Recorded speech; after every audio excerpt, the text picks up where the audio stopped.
Assalamualaikum warahmatullahi wabarakatuh. Selamat datang kembali di channel Kang Masyari. Kali ini kita akan membahas tentang kajian kitab atau bahsul kutub terkait dengan hukum keluarga Islam, bab nikah. Ini pertemuan pertama. Marilah kita buka bersama-sama dengan baca surat Al-Fatihah. Mudah-mudahan diberikan kemudahan dari Allah SWT dan mendapatkan keberkahan, ilmu yang bermanfaat. Kita diberikan kesehatan oleh Allah Subhanahu wa taala.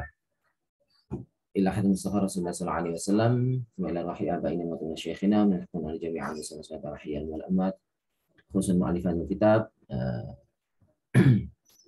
الشيخ الحفيظ القاضي ابن رشد الحفيظ الفاتحة أعوذ بالله من الشيطان الرجيم بسم الله الرحمن الرحيم الحمد لله رب العالمين الرحمن الرحيم مالك يوم الدين إياك نعبد وإياك نستعين اهدنا الصراط المستقيم صراط الذين أنعمت عليهم غير المغضوب عليهم ولا الضالين آمين.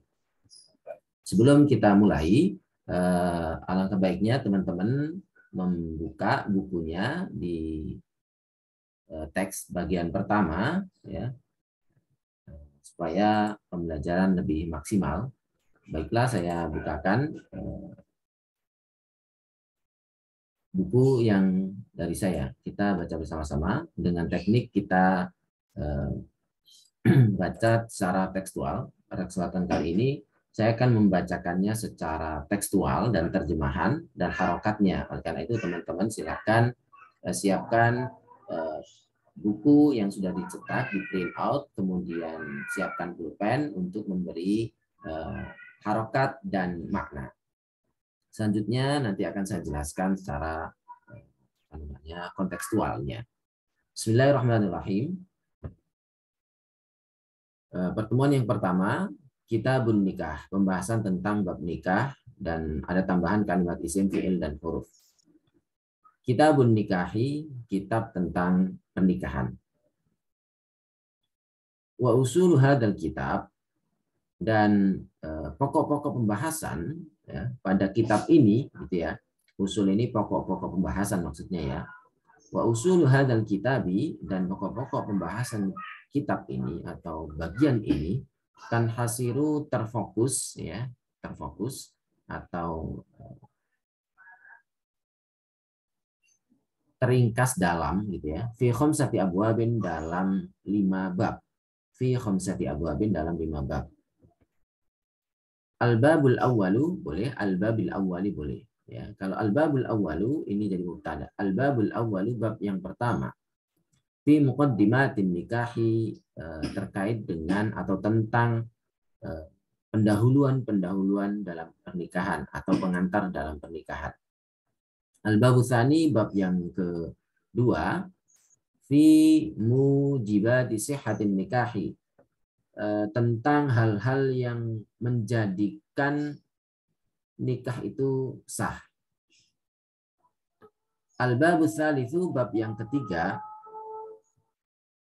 fi mujibatil khiyari fin nikah, tentang hal-hal yang mengharuskan dalam khiyar. Khiyar itu memilih, fin nikahi, dalam pernikahan. Al-babur rabi'u, bab yang keempat, fi huquqiz zaujiyah. Ini mestinya fil huquq az-zaujiyah. Coba. Ini mestinya fil huquq az-zaujiyah.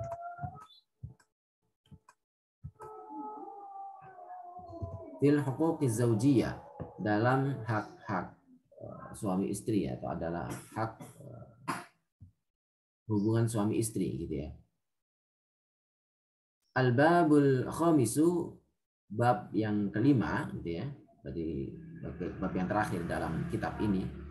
Fil ankihatil manhi anha wal fasidah.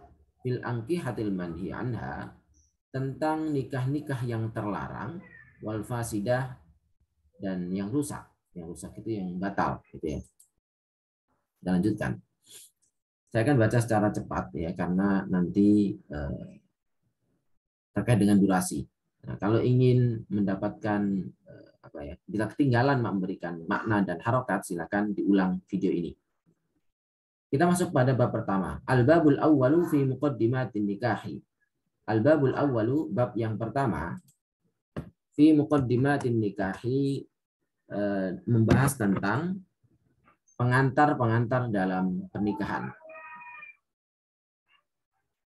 Wa fi hadzal babi, tentang bab ini atau terkait bab ini, arba'u masaila, ada 4 permasalahan.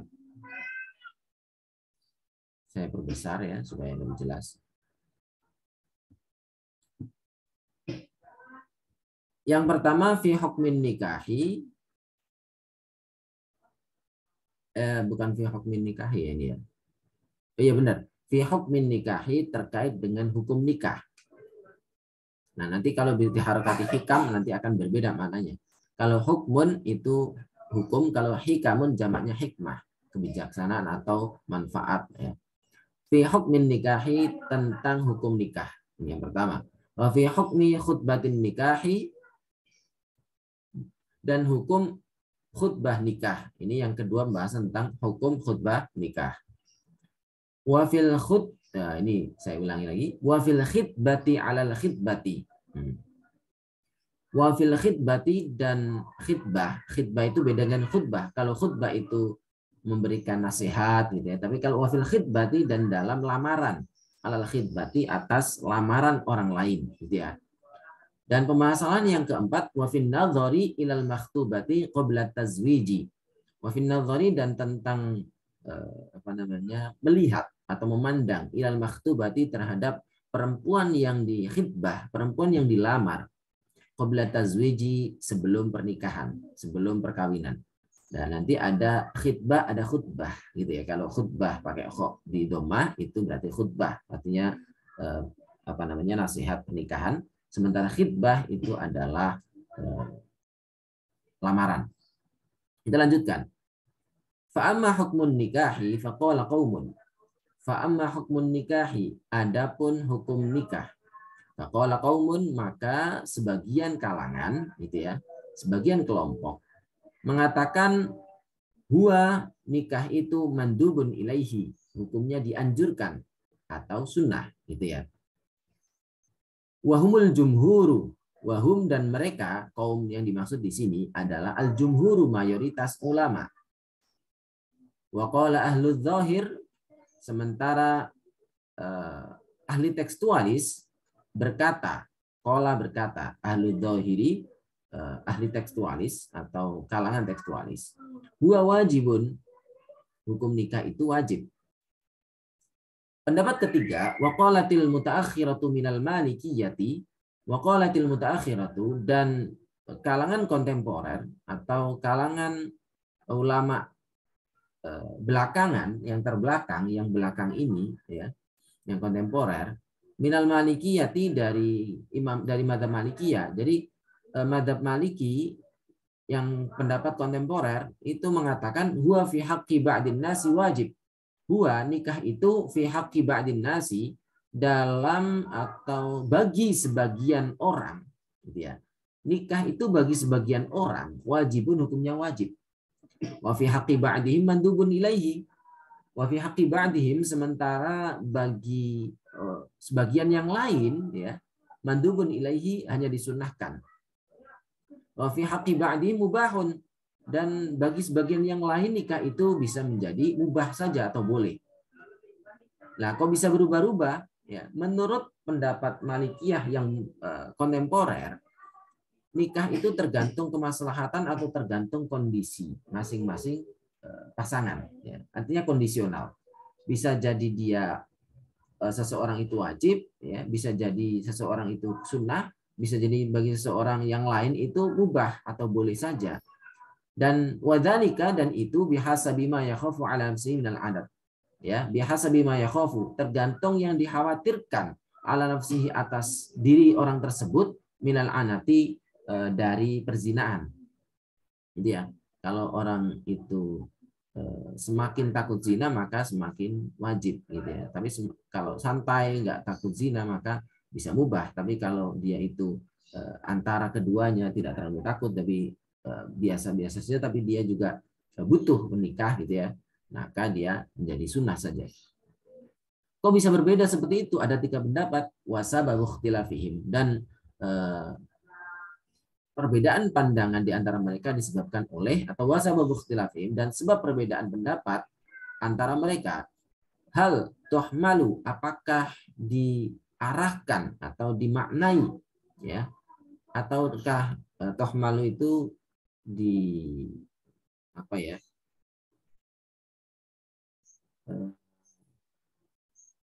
dimaknai gitu ya, atau di tuhmalu itu muhtamal itu memiliki potensi yang lain gitu ya, potensinya banyak, apa bahasa itu ya, bahasa bahasa istilahnya itu ya. Kita maknai saja dengan dimaknai ya. Wa hal tuhmalu apakah dimaknai sighatul amri bihi. Sighatul amri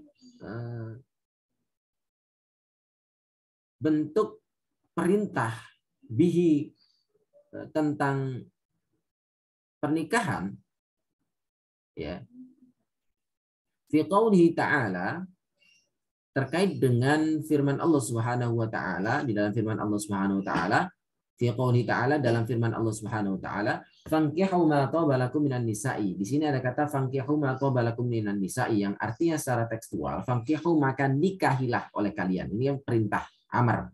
Ma taba lakum, apa yang baik bagi kalian, minan nisa'i, dari perempuan-perempuan, artinya seorang laki-laki diperintahkan untuk menikahi perempuan-perempuan yang baik. Nah, kata fankihu kan perintah. Nah, maknanya apa? Ini berbeda pendapat, ya. Wa fi qouli alaihi salatu wassalam, begitu juga di dalam sabda Nabi Muhammad sallallahu alaihi wasallam, tanakahu, saling bernikahlah kalian, fa ini sesungguhnya aku mukatsirun, berbangga dengan banyak-banyak, ya, bikum, terhadap kalian, al-umama, terhadap umat-umat yang lain. Jadi kata Nabi, menikahlah kalian gitu ya, karena aku ini bangga dengan memiliki banyak umat. Artinya dengan menikah maka akan banyak keturunan, otomatis maka umat Nabi akan semakin banyak, begitu ya. Wa ma asbaha dzalika, dan lain sebagainya, minal akhbaril waridah, terdiri dari al-akhbar ini jamaknya khobar. Khobar maksudnya hadis-hadis tekstual itu ya, dalil tekstual. Al-waridah yang hadir, yang ada gitu ya. Fidzalika, terkait masalah ini atau tentang hal ini. Alal wujubi am alan nadbi gitu ya. Apakah ini bentuk perintah dalam firman Allah Subhanahu wa taala, hadis Nabi satu maupun hadis yang lain gitu ya, hadis yang ini di sini tanakahu fankihu, apakah dimaknai alal wujub, ya, sebagai sebuah kewajiban, am alal nadbi, ataukah sunnah, am alal ibaha, ataukah hanya mubah saja, boleh saja. Ini ya. Fa amma man qala innahu fi haqqi ba'din nasi wajib. Fa'amma man qala, adapun orang yang mengatakan innahu, bahwasanya nikah itu fi haqqi ba'din nasi, bagi sebagian kalangan manusia, wajibun itu wajib, wa fi haqqi ba'di mandubun ilaihi, sementara bagi sebagian yang lain mandubun ilaihi hukumnya sunnah, wa fi haqqi ba'di mubah, sementara bagi kalangan yang lain itu mubah. Ini berarti pendapat dari mutaakhirin minal malikiyah, gitu ya. Kalangan Malikiyah kontemporer.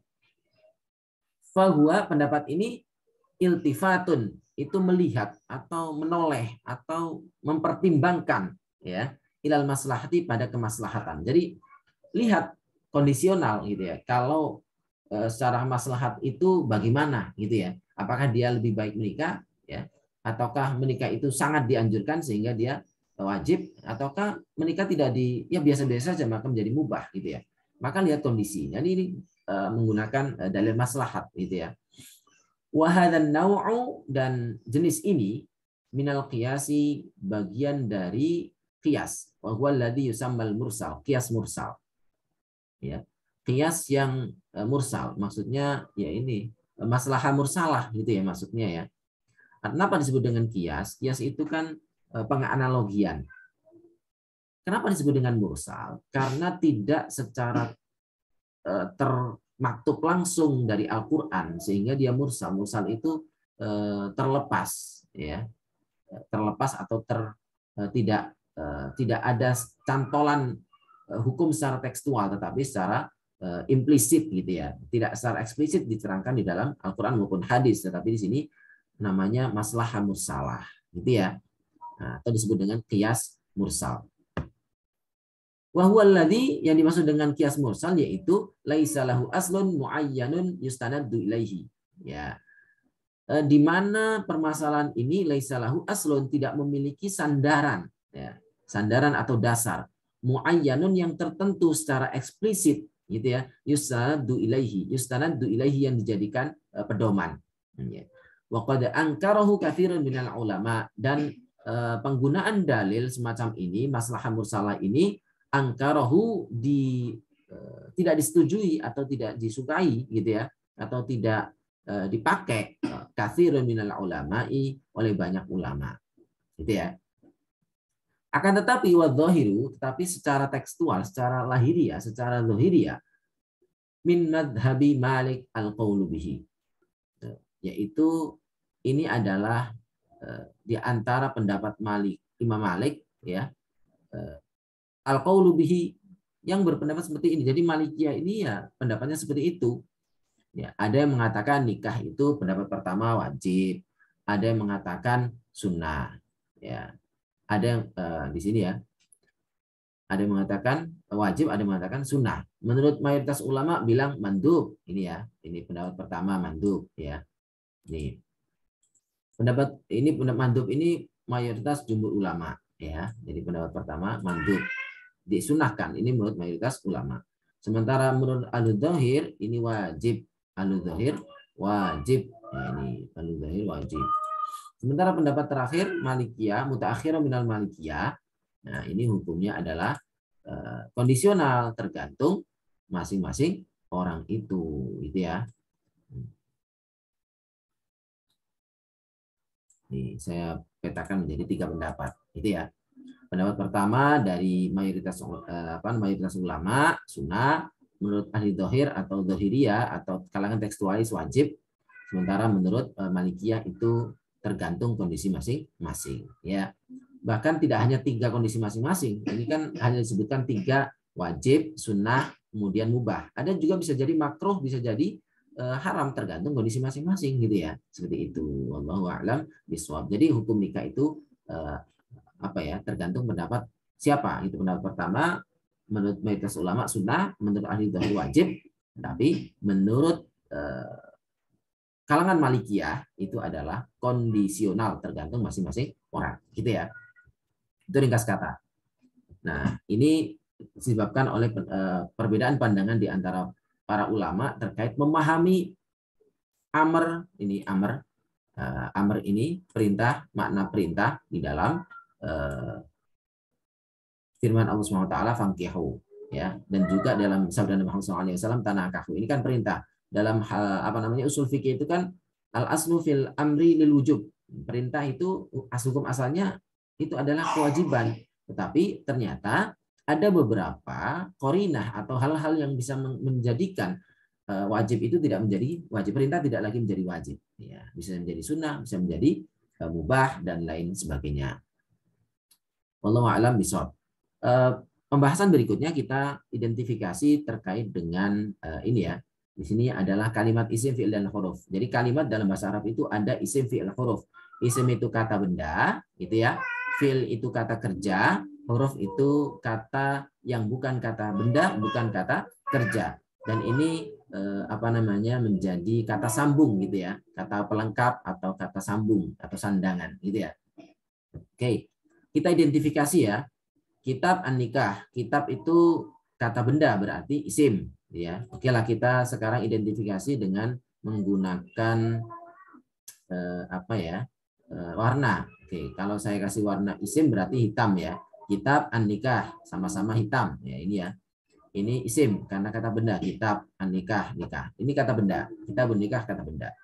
Wah, ini dan itu berarti kata huruf karena bukan kata kerja, bukan kata benda.